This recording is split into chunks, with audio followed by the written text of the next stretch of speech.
নমস্কাৰ, মই স্বপ্নমী য়াসমিনে অসম নিউজ এক্সপ্ৰেছলৈ আপোনালোকক স্বাগতম জনাইছোঁ।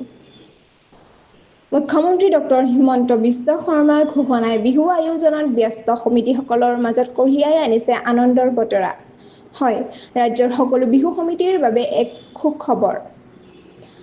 দেশৰ বিভিন্ন প্ৰান্তৰ খবৰবোৰ পাবলৈ আমাৰ চেনেলটো ছাবস্ক্ৰাইব কৰিবলৈ, লাইক, শ্বেয়াৰ, কমেণ্ট কৰিবলৈ নাপাহৰিব। মুখ্যমন্ত্ৰী ডক্টৰ হিমন্ত বিশ্ব শৰ্মাই আজি এক ডাঙৰ সুখবৰ ঘোষণা কৰিছে।